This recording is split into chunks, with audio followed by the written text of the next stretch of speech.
I'm going to live in this high-rise apartment with my mom. I want a divorce. I couldn't hide my confusion at the sudden statement my husband made. It seems like my husband was planning to live in the high-rise apartment I inherited from my father with his mother after our divorce. I wonder what he's thinking. I have had my share of frustrations regarding my husband ever since our marriage. Yet, I never considered divorce because there were aspects of him I respected. However, I never dreamt he would suggest starting a life with his mother in the home I inherited. As I stood dumbfounded, my husband, with a condescending smile, said, "I'll divorce you and just take this property." I must be really lucky. Seriously. The moment I saw his unpleasant smile, my love for him completely vanished. My name is Stacy. I'm a 28-year-old office worker. I managed to join the company I've long admired as a new graduate and have been vigorously working ever since. People often say, "You're a typical career woman." Being devoted to my job, I had never experienced a serious relationship, and neither was I particularly keen on marriage, thinking that living alone wasn't such a bad idea. Yet, a turning point in my life came. One day, my father called me with an unexpected proposition. "Stacy, you're 28 now. How about trying matchmaking?" I received an offer from someone I owe a favor to. "What, matchmaking? I think I'll pass. I still want to work." I was surprised and declined immediately as I had never considered matchmaking. "Don't say that. Why not try meeting him just once? If you find a nice partner, I'll also be able to rest assured. I want to see you as a bride." How can I refuse if you put it like that? Fine. I'll meet him. My father had been unwell for several months and was currently being cared for by my mother at home. His health hasn't been great recently. Knowing his condition, I couldn't ignore my father's wish to see me as a bride, so I was left with no choice but to accept to meet up with the guy he wanted to match me with. "That's great, Stacy. Thank you.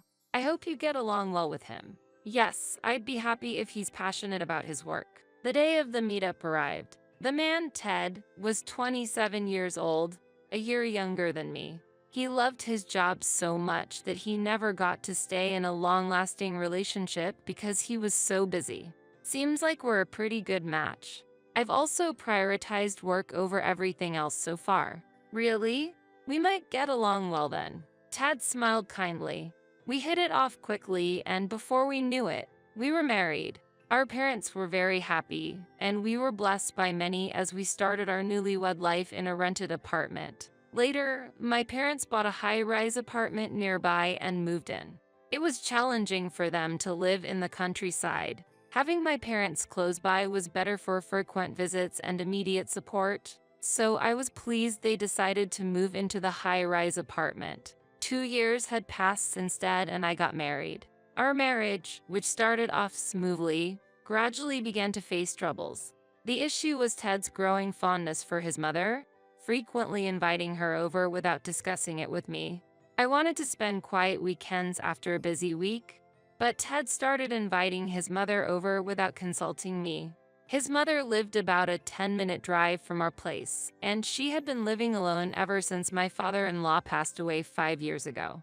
While he initially didn't invite his mother frequently, he recently started to invite her over every week. "Oh, right. My mom is coming over today." When Ted casually mentioned it, I couldn't hold back any longer. "What, again?"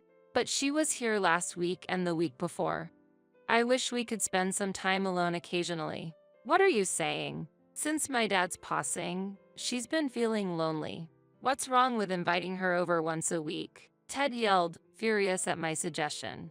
I might have accepted the weekly visits if his mother were kinder, but every time she would come over, she would take groceries and household items without even asking. Even when I protested, "It bothers me when you take things without permission," she would respond, "Don't be so stingy. You're working, no?" and dismissed my concerns. Furthermore, she criticized every little thing, from a speck of dust in the corner to the seasoning of my cooking, and would always be critical of how I managed household chores. What was worse was, she did these things out of Ted's sight, which made the problem even more serious. Ted thought of his mother as someone who, despite her sad fate of losing her spouse, lived a modest life alone. Ted, I've told you before, but your mother takes groceries without asking and always finds something to criticize about how I manage the household. It's frustrating, I said. You're lying again. My mom would never do such a thing. Stop belittling her. Ted shouted back, clearly angry.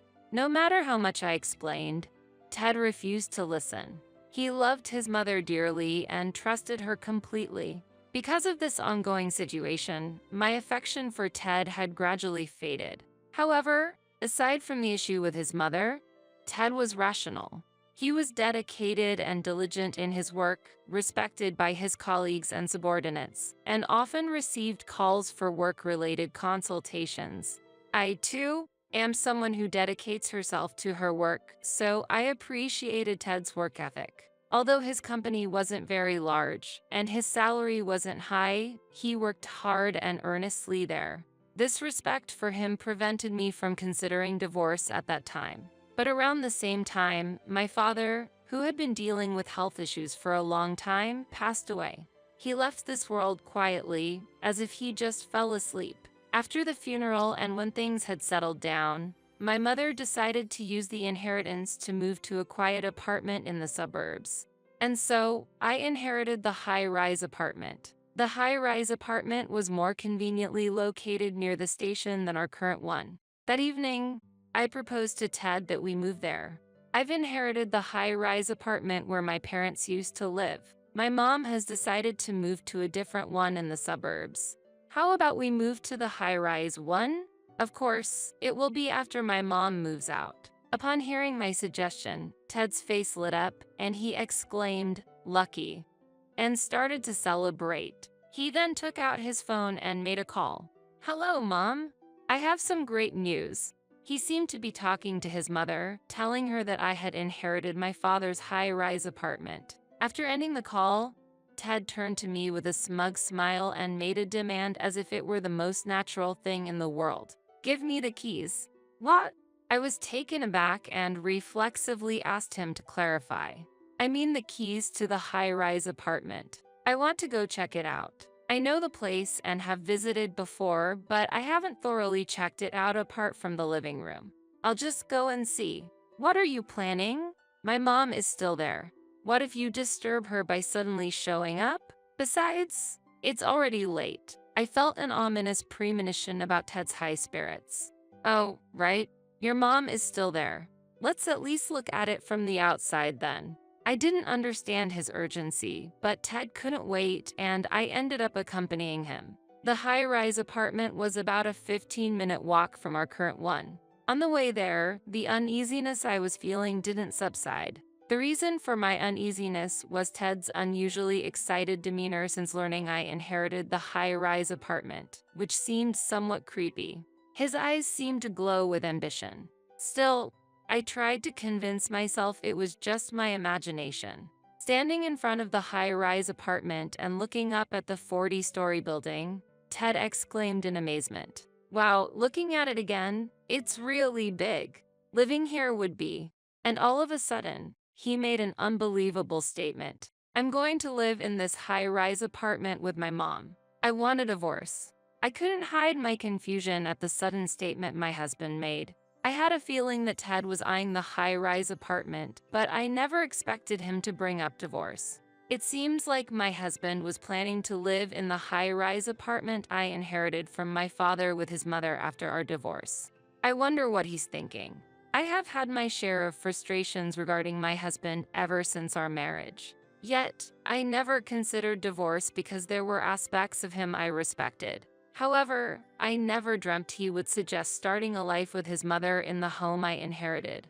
As I stood dumbfounded, my husband, with a condescending smile, said, "I'll divorce you and just take this property." I must be really lucky. Seriously. The moment I saw his unpleasant smile, my love for him completely vanished. I was taken aback by his statement but responded calmly, "Ted, it seems you might be misunderstanding something, but inheritance doesn't automatically go to the spouse." "What?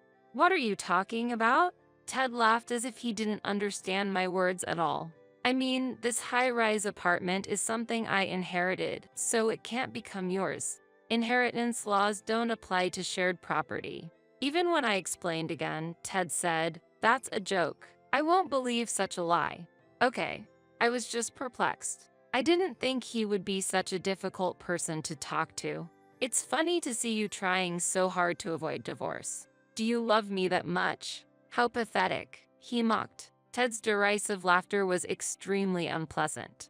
And at that moment, I realized my feelings for Ted had vanished. There used to be a respectable side to him, but now I only felt discomfort. If you don't agree to divorce, I'll file for arbitration. I'll live happily in this high-rise apartment with my mom, Ted said with a smirk, and I responded calmly. I'll agree to the divorce. When we get home, let's write the divorce papers. Nice. Surprisingly obedient, aren't you? He answered satisfied, and when we got home, we downloaded and printed the divorce papers from the City Hall's website. Ted signed the divorce papers first, and then I signed. I've completed my part. When I handed over the divorce papers, Ted eagerly took them and said, "I'll hand these in right away," and headed to the City Hall.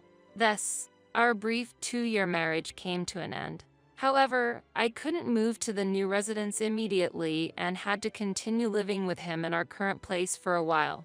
During this time, I consulted with a lawyer about dividing the property while also preparing to move. My plan was to move to the high-rise apartment I inherited from my father.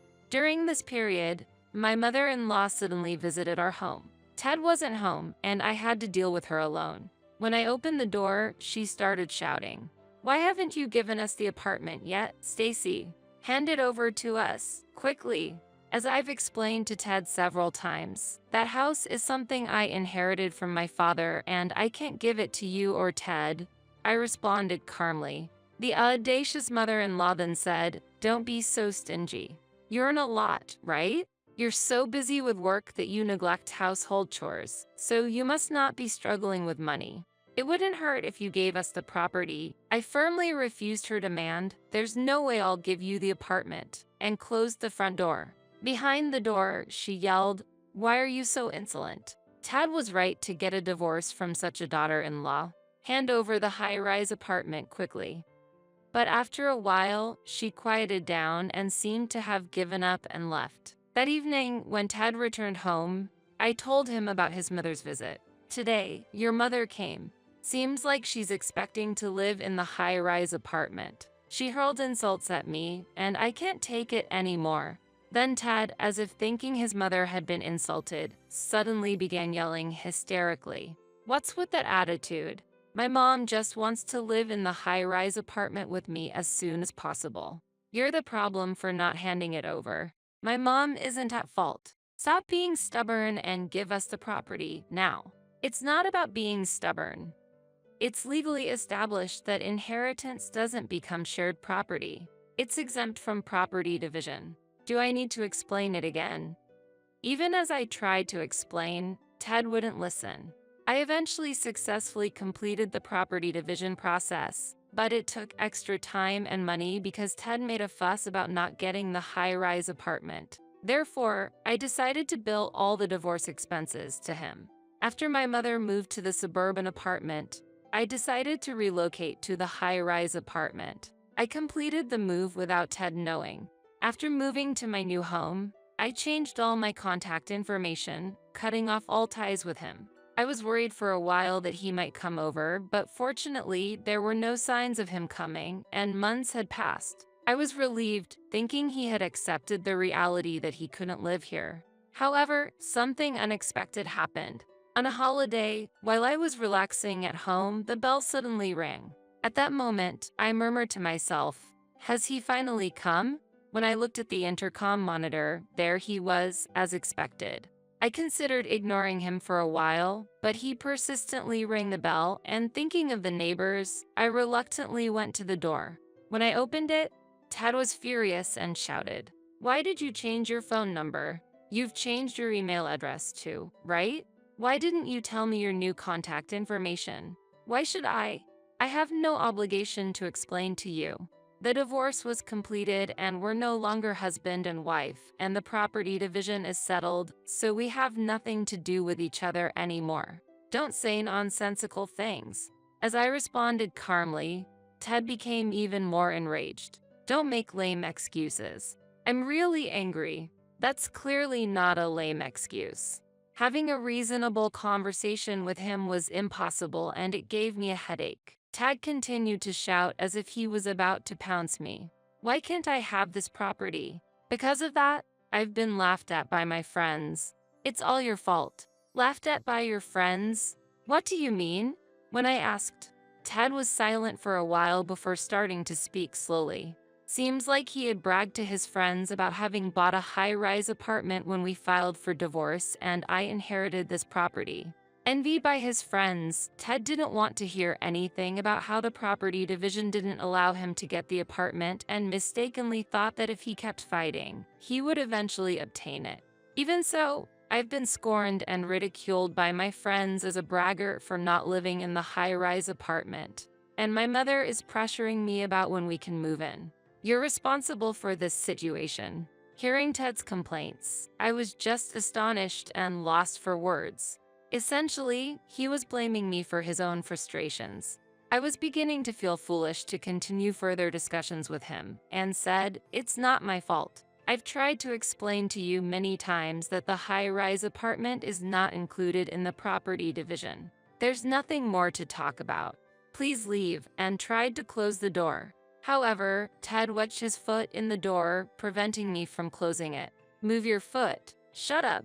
I won't leave until you say you'll hand over the high-rise apartment. You're making me look like an idiot."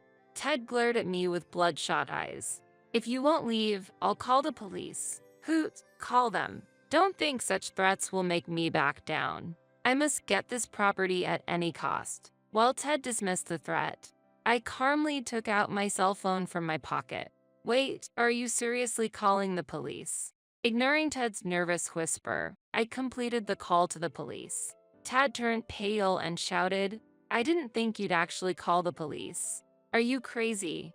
And quickly left the scene. In the following days, life returned to normal, and it seemed the shock of being reported to the police made Ted avoid contacting me. However, 3 months later, I found an envelope in my home's mailbox. It had no addressee, suggesting someone had delivered it directly. Who could this be from? I muttered to myself as I turned the envelope over to find Ted's name written on it. Shocked, I cautiously opened the envelope, wary of any dangerous contents. Inside were 3 letters, written in Ted's handwriting, detailing his recent circumstances. The letter began as follows: "To Stacy, since I can no longer reach you, I am honestly sharing my current situation through this letter. Please read it to the end."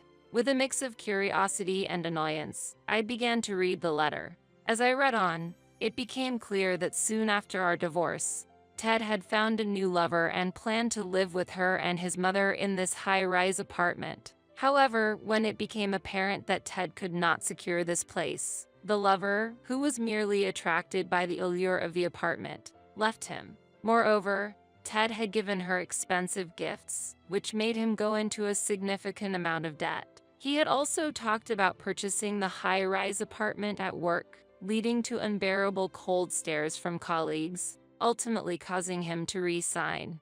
It appeared that his mother, who had been counting on living in the high-rise apartment, had been spending extravagantly and was now facing tough times without the expected support from Ted. The letter concluded with "I have laid everything out honestly. So, please, I'm begging you, could you lend me some money? Just $10,000 would be enough. If you wish, we could even consider starting over." I had no intention of replying or reconsidering our relationship. Ted's assertive demeanor throughout the letter only elicited a sigh from me. It seemed that Ted was in a dire situation and had reached out to me for financial aid. I tossed the letter into the trash and immediately headed to the real estate agent. Given the possibility of Ted showing up at my current place and not wanting to receive such bewildering letters again, I decided to sell it, although it was a place I had inherited from my father, making me feel somewhat guilty. I believed my father would forgive me if it were for my happiness. My mother also agreed with my decision. I then proceeded to purchase another high-rise apartment, one with an even better location, which admittedly was quite expensive. However, thanks to my hard work and savings, I didn't hesitate to splurge on it. Of course, I didn't share my new address with Ted, so now I was finally able to live with peace of mind. I resolved to focus on my work again, renewing my commitment to my career. Hey, Dina, have you washed these sheets properly? They smell like you, said my father-in-law as he laid on the sheets. If we had lived together, I might have experienced such bizarre scenes every day. Just the thought of it gives me the shivers. The divorce that resulted from this living arrangement marked the start of my new life. I am Dina. I am 60 years old and divorced. Others may think differently, but I believe that at 60, I still have a lot ahead of me. I taught myself how to use a computer, which was once a challenge, by reading books. I always want to be an enthusiastic woman who doesn't give up because of her age. Compete with the younger ones? No, I am still young, actually. But even I have faced tough times. The incident happened when I finally finished paying off the house mortgage. This was over a decade ago. I had contributed to the purchase of the house with my husband, Jim, in our 20s, and we had just finished paying off the mortgage. Jim said, "Maybe we should consider living together?" What do you mean by that? You know what I mean. Living with my parents. I've said this many times, but it's a bit difficult. Why? To be honest, I don't think your mother likes me very much. Living together would be hard for both her and me. The way things are now is best. That might be true, but we won't know unless we try, said Jim. Once we start living together, it won't be easy to stop, will it? You always seem to shy away from challenges. Challenges, huh? Ever since we got married, he often suggested living with his parents. Before marriage, he was firmly against cohabitation, so I felt relieved. But after marriage, he gradually started saying living together might be nice. It's like a scam. I later found out that his mother often told him, "What will you do when we get old?" It's worrying. Before I knew it, Jim started feeling a strange sense of duty, thinking living together is my responsibility as a son, a way of loving my parents. I wish he'd feel that not living together is also his responsibility as a husband. I think it's important to care for his parents, but he keeps insisting on living together even though I don't get along with his mother. Holding back my emotions, my relationship with my thoughtless has been gradually worsened, but he seemed completely unconcerned. As the remaining amount on our house mortgage decreased, his suggestions for living together with his parents intensified. I had ignored his words until then, but this was a warning sign. Feeling an impending sense of crisis, one day, I went to the door at the sound of the intercom and was shocked when I opened it. "Hello," said my smiling mother-in-law and father-in-law standing there. It was 7 a.m. on a Sunday morning. The sunlight illuminated their smiling faces. It was like a holy scene, but that couldn't be so. Stunned by their sudden visit, I stood there frozen. Then Jim appeared behind me, welcomed them with "welcome back," and led them inside. Wait, welcome back? What's going on? Aren't visitors supposed to say "excuse us," and the hosts, "please come in"? Then Jim's familiar words came to mind. "Let's live together with my parents." This was bad. Confused, I followed them into the house. Then, I saw my mother-in-law carefully examining the china cabinet. "What are you doing?" I asked impulsively. Look at this scratch. It's a pity to buy a new one, but doesn't it bother you, Dina? Aren't you a bit careless? I wish you'd use it more carefully. What? I chose this. I looked at the spot she was observing, but couldn't see any scratches. Maybe she saw the wood grain as scratches because of presbyopia? But I have presbyopia too, and I don't see it that way.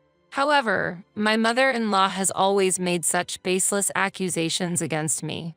Maybe she just can't like me because I stole her son, but I'm not convinced either. Well, I'll just let it slide as usual. Then I realized I couldn't see my father-in-law. Hearing a noise from upstairs, I went up with a bad feeling. And there he was, lying on my bed instead of my husband's, face down. I screamed in surprise. And without any shame, he said, "Oh, Dina, are the sheets clean? They smell like you," and laughed. Wait, wait, wait. You absolutely can't do this. Please stop that. I blurted out without any hesitation. What? What do you mean by that? Why are you, a daughter-in-law, being so impudent? Shouted my father-in-law. It's not about being a daughter-in-law. Why are you sniffing around in someone else's bed? I raised my voice. I'm just checking if they've been washed properly. There's absolutely no need for that. I strongly argued back. No, it's necessary. As someone who will live in this house, it's an essential check. What? What are you talking about? I really don't understand what you mean, I said, confused. The thought of living with such a disrespectful daughter-in-law worries me. Living together. I was shocked and lost for words. Suddenly, my husband Jim and my mother-in-law appeared before me. I wondered why it was so noisy. And here you are, said Jim. Jim, your father says he's going to live with us. Is that true? I asked my husband. Yes, exactly as it sounds, Jim answered. What? Really? The house mortgage is going to be finally paid off this month, right? Yes, that's right, but... So, I've decided that we'll live here with my parents. What? Why would you decide such a major thing on your own? No, I've been asking about living together for a while now. I told you firmly oppose it. I can't accept living under the same roof as someone who sniffs other people's sheets. I argued strongly. Did you say that? I clenched my fists, feeling a mix of surprise and anger. Besides, I've been seeing another girl for a while now. So, I don't really need to live with you. What? That's unbelievable. Well, anyone would prefer a young and cute girl over a wife who won't live with her in-laws. I wondered what he was talking about, but there was more to be shocked about. If you don't like it, that's fine. Once the mortgage is paid off, we don't need you anymore, my mother-in-law said with a smile. What? I asked again in shock. That's right. You're no longer needed. Now get out. My father-in-law said, grinning and gesturing as if shooing away a dog. So, I was just a tool to help with mortgage payments to them for a long time. Jim's income alone was uncertain, and both incomes were needed to get a new house and pay off the mortgage quickly. My mother-in-law had endured her son's marriage to me, always hoping for and waiting to be able to live together. Once the mortgage was paid off, she probably thought she could live with her son again. To them, I was useful like a servant until no longer needed. The more I understood the situation, the angrier I became. I regretted not doing anything until it got to that point. But the house was also important to me. There was no reason for me to be cornered like this. But wait a minute. A sudden idea flashed in my mind, and a light shone in my heart that was filled with despair and irritation. All right, let's all live together. What? My quick response surprised Jim and my mother-in-law the most. They might have thought I would leave easily, but they were taken aback by my unexpected answer. A life with a husband, his affair partner, and in-laws sounds fun, doesn't it? My mother-in-law and Jim's reactions to my statement were so funny that I laughed. But of course, that was just a joke. Who would live together? Of course, I'm leaving, I said. They probably didn't expect me to leave so easily. They must have thought I would beg to stay. Jim was unsettled until the moment I left the house, but I ignored him and eventually finalized our divorce. About a month later, having lost the house and enjoying my free time in a hotel after the divorce, I received a call from my ex-mother-in-law. I really need to see you, she said, though it seemed troublesome. I had a hunch, so I agreed to meet her. When I arrived at the cafe for our appointment, there sat my former in-laws with gloomy faces. As soon as they saw me, my mother-in-law tearfully said, "Dina, thank you for coming." Well, the whole family gathered. What do you need from your ex-daughter-in-law? We received a notice yesterday about the division of property. Of course, we're divorced, so we need to discuss property division properly, right? Did you think I wouldn't respond? What? Well, but the situation has changed now. The situation? I repeated the question, and Jim's dejected figure seemed even more disheartened. Jim's company has finally gone bankrupt. Is that so? I thought that might happen. I clapped my hands and said with a smile, I knew it. Dina, what do you mean by I knew it? Jim's income has been decreasing year by year, and last month, there was a delay in his salary payment. That's a sign of a company going under. Such a thing happened. Jim, why didn't you say anything? My mother-in-law's face was filled with anger towards her son. Jim let out a small leap and looked frightened. Well, I never thought the company would fail. People usually notice such things. You're just ignorant, I sharply pointed out, and Jim looked up in surprise, saying what? Immediately, I asked everyone, so, you all gathered here to tell me that Jim has lost his job and can't contribute to the property division? Surely that's not the case, right? Everyone was at a loss for words. Well, Jem was the first to speak up. Our house burned down. What? The house, it burned down. I get that. But how did it happen? It was Dad's cigarette. Huh. Ha ha ha. Living with your parents led to a huge loss. Huh? That stuff? I couldn't help but burst into laughter. I had anticipated Jim losing his job. When divorcing, I thought to myself, I don't want to support such an irresponsible, unemployed husband, and living with his parents would bring more problems. There are also issues when caring for the elderly. So, divorcing was the best choice for me. But I never imagined that his father would burn down the house. This could be the perfect opportunity to speak. A mischievous idea awakened in me. Haha, I'm sorry, but it must be really tough for you. Since Dad and Mom left their home, they have nowhere to live and we don't know what to do. Jim said, truly unemployed and homeless now. Please stop saying things like that. I'm also living in a hotel at the moment, so I'm practically homeless too. But that will change soon as I'm about to get my own place. Really? Everyone was surprised at my news of purchasing a new home. Just the reaction I expected. You know that high-rise apartment near the station? I'm moving there soon. A high-rise apartment. Jim's and my in-laws' faces changed completely. Maybe a high-rise apartment is everyone's dream? For me, I chose it just because it has good security. I wasn't interested in higher floors and chose a lower one to avoid the stress of waiting for elevators. What? We want to live there, too. Dina, can we live with you? Please. Forget everything that happened before. Really, Dina? I'm asking too. As expected, my in-laws shamelessly asked to live in the ex-daughter-in-law's house. Their audacity was astounding. Could it be that my father-in-law planned to burn down the apartment as well? I'd like to help, but after all, I was just an unnecessary existence for you all. Just a wallet for mortgage payments. As I spoke sarcastically, my in-laws hurriedly started praising me. We've always admired your housekeeping skills. You certainly brighten up the home. You're thoughtful and beautiful. In contrast, our son was spoiled and grew up to be unemployed, and we can't handle him. Their only son, my ex-husband, was speechless watching them. Even a beloved son becomes unnecessary if he lacks the ability to support them. Such cruel parental thinking. Hey, living with so many people might not be bad, I said, and Jim and his parents looked surprised. It might be lively. Dina, what do you mean? Jim asked. Oh, I mean just what I said. As I smiled kindly, everyone's faces brightened. It might be a bit awkward to live with a divorced husband again.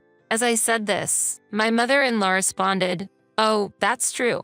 Don't worry about it. Jim doesn't need to live with you. She said cheerfully. What? Jim was shocked. That's right. Jim can live somewhere else. We can live together with you. My father-in-law chimed in. Wait a minute, Dad, Mom. Why are you leaving me out?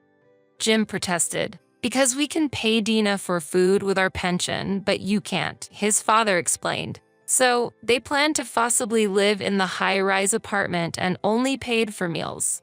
I was about to say that, but chose to remain silent and observe the family discord I had instigated. Go ahead, fools, play right into my hands. Then, if you both are receiving pensions, you should find another place to live. We can't afford such wastefulness without a job, not knowing what our future holds. What future are you talking about? You're already in your twilight years. You're an elderly couple with unsteady feet. How rude. We're still healthy. If you're healthy, find a job and use that income for the future. I can't even take a bath or go to job interviews in my current state. Clean yourself in the river. You're always thinking only for yourself. What? You're saying that when you don't do it yourself, you're a failure, an arsonist. Who's the failure? You, the useless son, unemployed and worthless. We don't need you. We're cutting ties. That's fine. I'd rather not have parents who disregard their son. During this family argument, tension filled the air between Jim and his parents. My mother-in-law, in a soft voice, tried to calm my father-in-law. You don't really mean to cut ties, do you? However, Jim's firm stance only fueled his father's anger further, and he refused to retract his decision to sever ties with him. Moreover, my father-in-law jokingly said to me, "This makes the room bigger, huh?" His words hinted that he had fully accepted a new life in the high-rise apartment, planning to live in my home. I asked with a bit of sarcasm, "Can't you misunderstanding something?" Everyone looked at me in surprise. The size of the room hasn't changed from the beginning. I have no intention of living with you all, I calmly stated. What do you mean by that, Dina? Asked my father-in-law. I replied indifferently, it doesn't have any deep meaning. I just said that having many people around would make life lively. Nothing more, nothing less. At that moment, my mother-in-law objected, "What? But from your words, it felt like you were considering living with us." I raised my voice slightly. It's quite interesting to see you two so easily choose life in a high-rise apartment over your son. Jim always disregarded my opinions and wanted to live with you, but what about now? Isn't it time to realize how unreasonable your proposals have been, Jim? Can't you see the reality even after your house has burned down? Then Jim looked at his parents with deep anger. Indeed, you're right, Dina. I believed in giving back to my parents, but it seems they never thought the same of me. Wait, Jim. My in-laws couldn't hide their surprise at his statement. Jim, I was wrong. Let's forget the estrangement. So, Father, you just want to rely on your son because you can't live in my house, right? What? No, that's not it. Do you really think so? You seem clearly unsettled. As I smiled and said this, my father-in-law began to panic. Seeing this, Jim's anger became more apparent. I don't need such parents. Estrangement it is. Jim shouted angrily, and his parents begged frantically, "Please listen," but he wouldn't hear them. Instead, he turned to me. "Thanks to you, I've come to realize I want to start over." What, really? Yes, I'm serious. You did all this to wake me up, right? Haha, stop it. That's too convenient for you. What, why? I just thought it might be fun to see someone who abandoned his wife to get along with his parents now struggling with them. What? You're just an object of property division to me now. What? Property division? You really plan to demand that in this situation? This situation? That's irrelevant. It's obvious. I signed the divorce papers quickly to leave the house, but property division can still be claimed after divorce, so I intend to take it seriously. Wait, hey, don't you love me anymore? What charm could someone without an address or a stable job possibly have? Your head's empty too. I can't believe it. Later, unable to reconcile with me, Jim raged at his parents. This is all your fault. Before the police arrived, I left the scene. And then, I did exactly as I said and pursued the property division. Honestly, it wasn't a large amount, but it marked the complete end of my relationship with Jim. Jim, now without an address or job, struggled with reduced savings due to the property division and became estranged from his parents. He seems to be living a wandering life, moving from various places, doing odd jobs daily, staying in cheap lodgings, sometimes even sleeping in parks. Unable to find stable work due to his age, he's leading a nomadic life. His parents didn't repair their relationship with their son and decided to live on their pension alone, essentially disowning him. They have always been a couple only concerned with themselves. Meanwhile, I have been living a relatively affluent life due to my investment activities I started before the divorce. Recently, I began attending a local programming school to improve my computer skills. I'm the only one in my age group, but I'm surrounded by children, making me feel like I have many grandchildren. Though I never had children, I find warmth in being surrounded by children in this way. A primary school girl named Tracy seems interested in knitting, and I sometimes teach her during breaks at the school. Watching her and other children join in knitting together brings a smile to my face. Despite a life full of ups and downs, I plan to continue living a life that's true to myself. From tomorrow, we'll be living with Mom. Clear out your room because we're going to have her move in and take care of her. Hearing these words, I was shocked. Ever since visiting my father-in-law and learning a certain fact, I had a premonition that George might say something like this someday. However, I never thought it would become reality so soon. Looking straight into George's eyes, I said with a dry throat due to nervousness, "Understood? I'll call the movers." When I mentioned movers in response to his request to clear out the room, George looked perplexed. "Why would you call movers?" he asked. Astonished at his insensitivity, I inwardly sneered and said, "Because we're getting a divorce." "What?" George's foolish expression spread before my eyes. I had anticipated that the word divorce would be surprising to him. "Just wait. I won't let things go your way. I am Isabella Smith. I'm 37 years old and work in the sales department of a foreign consulting firm. Since childhood, I've excelled academically and was taught by my mother that effort is rewarded, so I continued to strive. Always at the top of my class, I garnered respect from teachers and classmates alike. I went on to a renowned university, where I diligently engaged in clubs and volunteer activities in addition to my studies, building a rich network. When I was hired by the company of my dreams after graduation, I felt that all my efforts had paid off. Eventually, as a manager in the sales department, I became busy at work, recognized for my abilities by my superiors, and have been discreetly approached about the possibility of a promotion to director. While the promotion is an honor, I hesitated slightly. Had it been earlier, I would have immediately agreed, but at an age where I was considering marriage, that thought lingered. With a promotion, I would become even busier, making it difficult to find time for a relationship. Though I've always wanted to marry, I decided to prioritize my career, postponing romantic endeavors.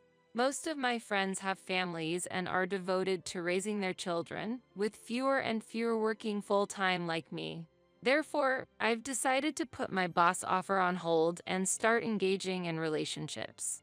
Since it was hard for me to find a partner at work, I quickly turned to a dating app. I didn't focus on the income of potential matches, but looked for someone close in age.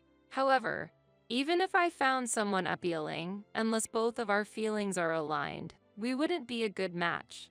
Perhaps because I was 37, I didn't have as much success in finding a partner as I had hoped. After a month of using the app, the only person I matched with and felt good about was a man named George. After several message exchanges, we met in person. He was a handsome 33-year-old, 4 years younger than me. At our first meeting, I wondered why such a handsome man was okay getting matched with me.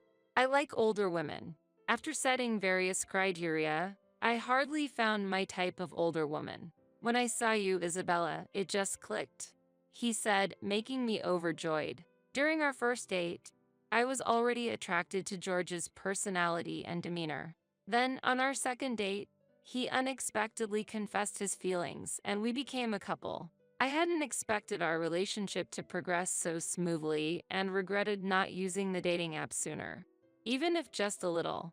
George works at a local automotive parts factory and has been there since graduating high school. Meanwhile, I'm engaged in international business at a foreign consulting firm. When I shared this with him, he listened intently, his eyes sparkling with interest. I believe that no job is superior or inferior and factory work is respectable, but being genuinely praised felt good. Working at a foreign consulting firm must come with a good salary. right? He asked. Although younger, his innocence and approachability made him increasingly endearing to me. I replied, well, the salary level is relatively high in the industry. Hearing this, he said, I see, I'm envious.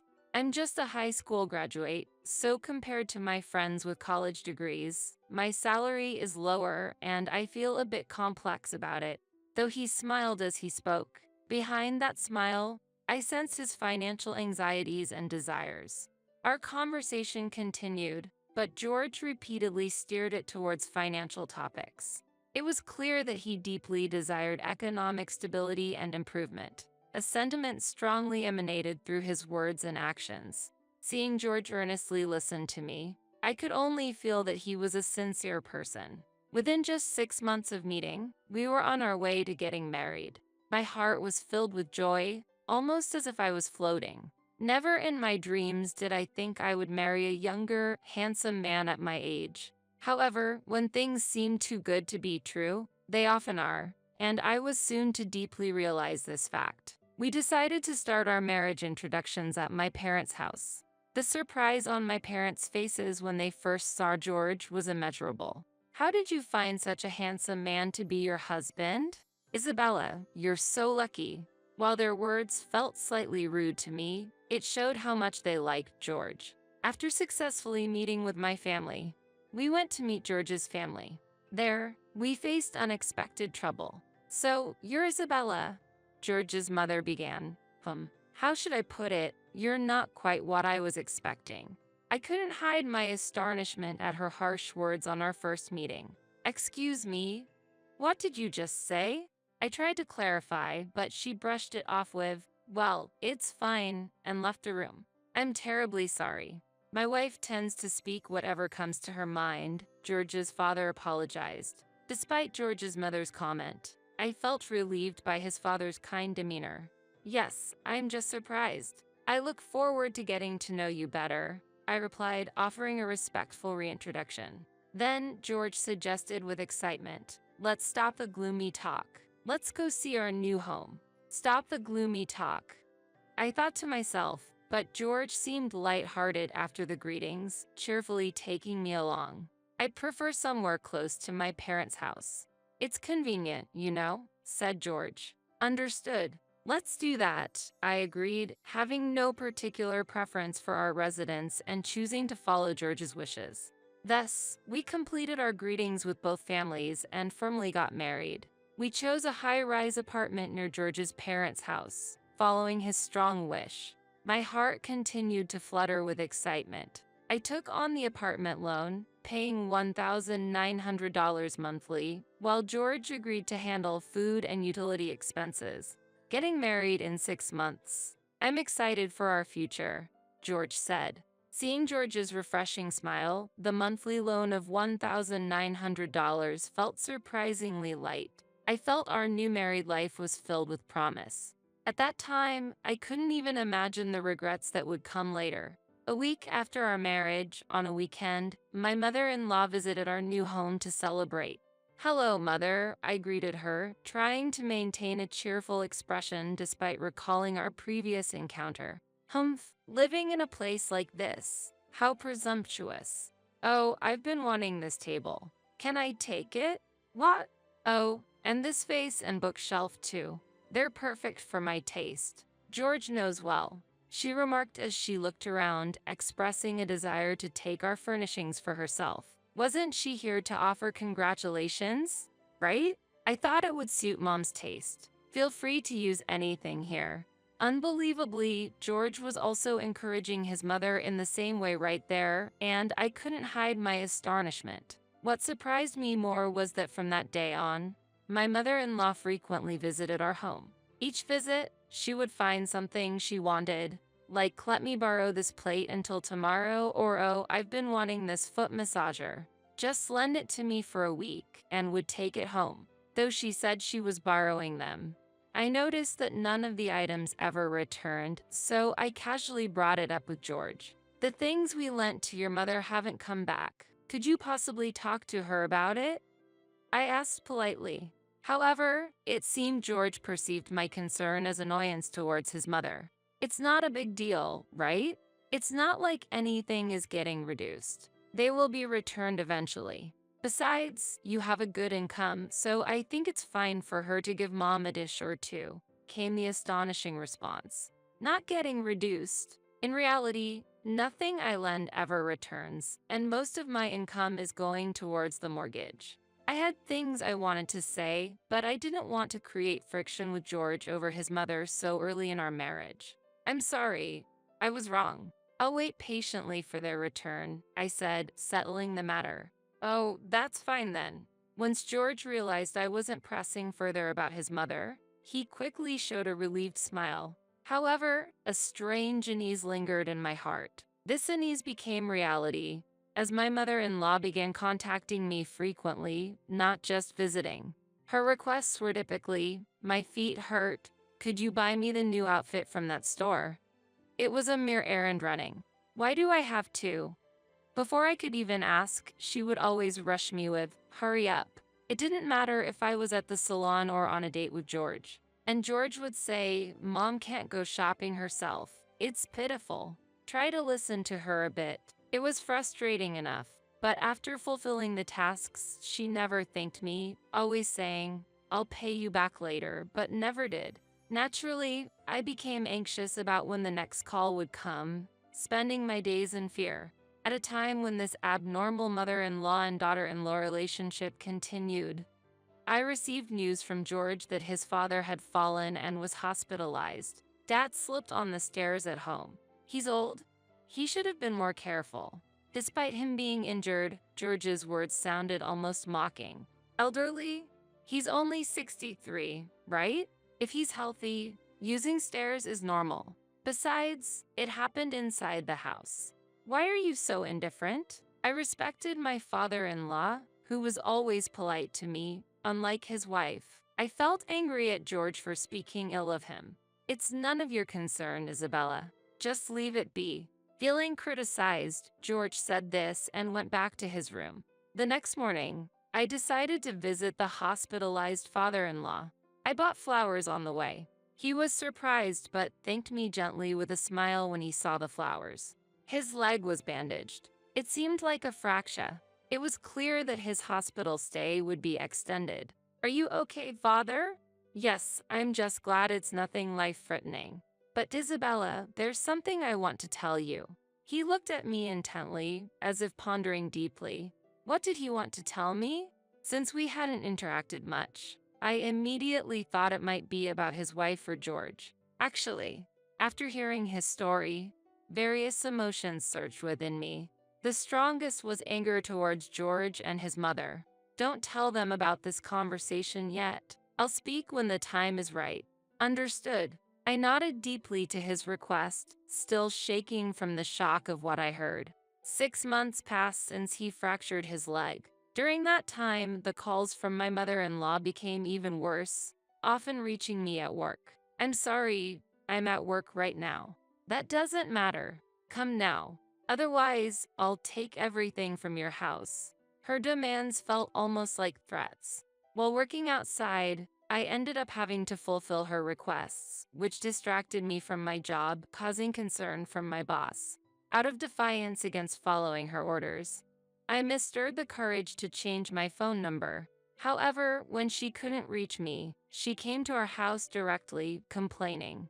The action backfired, leaving me feeling trapped with no way out. If she were a stranger, I could have reported her for stalking to the police. But being family, I felt I couldn't seek help, which was agonizing. Then the inevitable moment arrived. On a Saturday afternoon, returning from grocery shopping and about to start preparing lunch, George appeared in the kitchen and declared, "From tomorrow, we'll be living with Mom. Clear out your room because we're going to have her move in and take care of her." Hearing these words, I was shocked. Ever since visiting my father-in-law and learning a certain fact, I had a premonition that George might say something like this someday. However, I never thought it would become reality so soon. Not even a year of our marriage had passed. I had already decided what I would do if George truly chose to live with his mother. Looking straight into George's eyes, I said with a dry throat due to nervousness, "Understood? I'll call the movers. When I mentioned movers in response to his request to clear out the room, George looked perplexed. Why would you call movers? He asked, astonished at his insensitivity. I inwardly sneered and said, because we're getting a divorce. What? George's foolish expression spread before my eyes. I had anticipated that the word divorce would be surprising to him. In fact, I had been considering leaving George for a long time, especially since the day I heard about George and his mother from his father. Just wait. I won't let things go your way. With that resolve, I washed my hands in the kitchen, took off my apron, and returned to my room. I was clutching the divorce papers tightly in my hand. My part was already filled out. Here, the divorce papers. Please sign and submit them. I'll contact the movers later to check when they can come, and then I'll sell this house. George paled at the sight of the divorce papers. He must not have imagined that I already had the completed divorce papers. What? Divorce? Why so sudden? And selling the house, you can't just decide that. Hearing George say those cold words, I realized he overlooked one crucial fact. It's possible. The house was bought in my name, remember? Have you forgotten? I'm the one paying the mortgage. If I agree, the sale of the house can proceed immediately. What? George's eyes widened in astonishment. Even though he's younger than me and in his mid-30s, it was almost laughable that he didn't understand such a basic thing. Seeing George unable to respond, I felt the discussion might go smoother than expected. At that moment, the front door opened, and someone came in. Excuse me, George, how's the living together plan going? Unexpectedly, it was his mother who appeared. I was sure I had locked the front door, but seeing the spare key in the mother-in-law's hand, I was infuriated. Apparently, George had made a spare key and given it to her without my knowledge. I'm sorry, Mother, but George and I have decided to divorce, and I'm selling this house. The living together plan is off. Before she could say anything, I quickly informed her, and she exclaimed in surprise, Really? What are you talking about? Are you out of your mind? Regardless of your opinion, I won't allow you to disrupt our plans. I believe George married a wonderful spouse. After all, you have a high-income job and provided such a nice house. I was right in choosing you as his marriage partner at my suggestion. Now selling the house or divorcing is nothing but a fairy tale. I won't allow it. She spoke calmly, but her words were unbelievable. Married at your suggestion. What do you mean? Literally what I said. Was it a matching app? Nowadays, there's no need for a marriage agency. There are convenient alternatives. I checked each woman George found on the app. It was hard to find someone who met the criteria. I was about to give up and go to a marriage agency when I found you. Working in a foreign consulting firm, I thought you must have a good income. And I was right. Listening to her words gave me a headache. So George had been using the matchmaking app in order to look for a partner with a suitable income together with his mother. Recalling the conversation I had with his father earlier, it became clear that George had no love for me.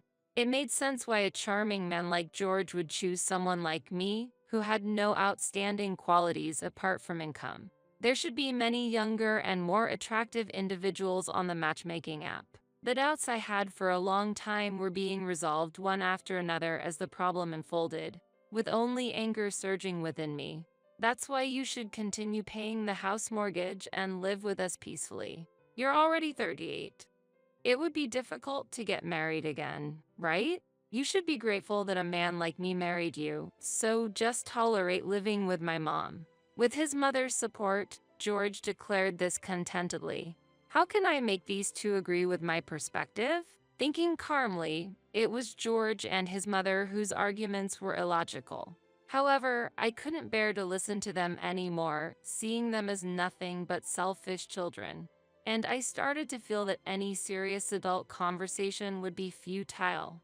I was planning to pretend to accept the cohabitation temporarily and propose divorce at the next opportunity when the doorbell rang, causing me to be startled. I checked the visitor on the LCD monitor and gasped at the sight of my father-in-law. Who is it? Who has come? It seemed that George and his mother couldn't see his face on the screen as I was standing in front of the monitor. Yes. After a brief reply, I unlocked the door. The sight of him walking through the auto-lock entrance was confirmed. Soon, the room's doorbell rang again, and I cautiously opened the door. Father, what brings you here? I came to check if my wife is here. Mother? Yes, she's here, but… Alright, then I'll come in. Saying this, he lightly patted my shoulder as if to reassure me and headed towards the living room, where I let out a sigh of relief. Huh? You? Why are you here? Aren't you supposed to be in the hospital? She was astonished to see him, as if she had seen a ghost. Yes, I was hospitalized because of someone, but I was discharged yesterday. His words were calm, yet had a silencing power. Discharged yesterday. I didn't hear about that. You should have told me first. I was planning to pick you up. She hurriedly made excuses, attempting to appear like a caring wife. But her efforts clearly missed the mark, and both my father-in-law and I shared a wry smile. Pick me up? Oh, because your legs are bad? You would walk to pick me up? Or maybe by taxi? Well, either way, even if you had known about my discharge, you wouldn't have come to pick me up. His sharp gaze was fixed on her. Why would you say something so awful? That's not true. Her voice sounded deeply hurt, but I knew it was all an act. I knew from his stories how easily she could lie. Humph, hypocrite. You were the one who pushed me down the stairs, weren't you? To be able to say such a thing so easily. His words were filled with strong resentment towards her. Faced with this shocking revelation, I was left dumbfounded. She had pushed him down the stairs? Surprised as I was, it seemed possible coming from her. However, having heard about the discord between him and her before, I understood his words to be true. What are you talking about? There's no evidence. Her shrill protest sounded like an admission of guilt. To me, her behavior appeared ridiculous. Mom, did you really push Dad down the stairs? Even George, who never thought his mother could do such a thing, was shocked. No, I would never do such a thing. Right, George? Do I look like a person who would do something so terrible? Well, yeah. George's response suddenly became vague. He was aware that his parents were not getting along well. Given his mother's personality, he seemed to feel that it was not an impossible scenario. The truth revealed by my father-in-law clearly weakened the assertiveness of George and his mother. I saw this as an excellent opportunity to take action. I decided to reveal all my hidden thoughts right there and then. George, Mother, when I visited Father in the hospital, I heard about a certain plan. It seems you were planning to eliminate me after using me for my financial resources. And then, you were planning to live as you pleased with the insurance money. Why would you say that? George couldn't hide his surprise at my statement. I had heard about this shocking plan from my father-in-law while he was hospitalized. He happened to overhear George and his mother discussing their scheme to target my assets. The relationship between both of George's parents had been cold for a long time, with almost no conversation. She had a strong obsession with money, constantly demanding him to earn more while she herself squandered money on luxury brands, discarding them once bored, causing him to drift away. Knowing that I had financial resources, she and George schemed to extract money from me. Realizing that this cohabitation proposal was also part of their attempt to leech off me sent shivers down my spine. If you're going to have secret talks, you should at least be careful about the location. Do you underestimate me? I advised them, who had plotted in my father-in-law's house. Their faces turned red rapidly. Whether it was out of anger, embarrassment, or a mix of both was unclear, but they seemed to realize they were in a predicament. I've been listening quietly, but to look down on people. If you had just compiled obediently, we wouldn't have needed to resort to these measures. That's right. You always thought of us as a nuisance, didn't you? That attitude really irritates me. When cornered, George and his mother quickly started to blame me. I was utterly exasperated by their selfish claims. My father-in-law, too, watched with a grim expression, reflecting the years of enduring life with them. Looking coldly at George and his mother, I took a deep breath and began to speak. Look down on people? George, is that about yourself? Well, looking down on me, You've always prioritized your mother, haven't you? Have you ever considered how much that hurt me? And mother, I have listened to your unreasonable requests many times. I was honestly exhausted by your sudden demands. Still, I think I've always done as you asked. Was your claim about having bad legs a lie? I'm done being at your beck and call. As I mentioned earlier, I'm divorcing George, and I'm selling this house. I won't give you any of my assets. With that declaration, George and his mother gasped.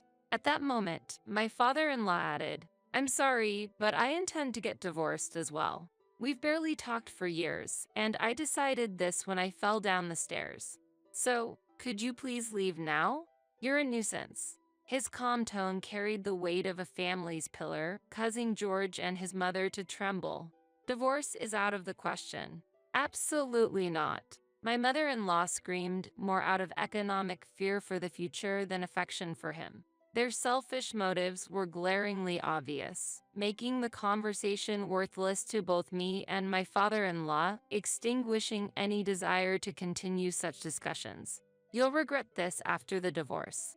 Remember my words. Do your best to live alone. With those angry words thrown at me, they hastily left the residence. I responded calmly, if that's all you have to say, please do so. Try living on your own strength from now on. After the exchange, I expressed my deep gratitude to the father-in-law, saying, Father, thank you so much. He smiled kindly and said, No, I deeply apologize for the trouble I've caused you. Isabella, you deserve a much better life ahead, and I'm sure you'll find someone better and build a happy future. With a serene expression, he quietly left the room, following George and his mother. Several days later, George finally submitted the divorce papers to the court, and our divorce proceedings were completed very smoothly and swiftly. As a result, we both began to walk new paths in life, severing our past ties. After the divorce, I decided to start a new chapter in my life. I let go of the luxury apartment where I previously lived and decided to move to a smaller apartment that was closer to my workplace and had all the necessary amenities for living. Paying off the mortgage for the previous luxurious high-rise apartment was indeed a huge burden for me. Being freed from that pressure and settling in a more economical rental property was a great relief. Recently, I had a chance to meet with my former father-in-law. During that meeting, he informed me that his divorce had been successfully finalized. In that conversation, a new fact came to light. According to him, George and his mother were in a state of significant debt. This shocking information was completely unexpected for me, especially regarding George. It turned out that he had been deeply involved in gambling even before our marriage, and this had led to his debt. My former father-in-law seemed unaware of this fact, too, and apologized for it. I immediately reassured him that he didn't need to be so downhearted. I had never imagined that George had such a severe gambling problem. He never showed any signs of it during our relationship, so his motive to marry me had that background. On the other hand, his mother's financial state was as I had anticipated. She had been splurging on expensive brands, resulting in financial struggles, and later, she even attempted to engage in dubious online businesses to deceive others for money. My former father-in-law felt reassured that his decision to divorce was indeed wise after realizing her true nature. Currently, George and his mother are living in a cramped apartment together. They seem to be struggling with their daily lives, already overwhelmed with financial difficulties before even starting to repay their debts. Hearing about the tough life they are likely to face after losing me as their financial pillar made me feel that they should rightfully confront that harsh reality, though part of me wishes that on them. I have no interest in further involving myself with them and sincerely hope they start anew somewhere out of my sight. Amidst these circumstances, I've felt a renewed passion for my work, achieving the promotion to sales manager that was planned, and now leading the entire sales team.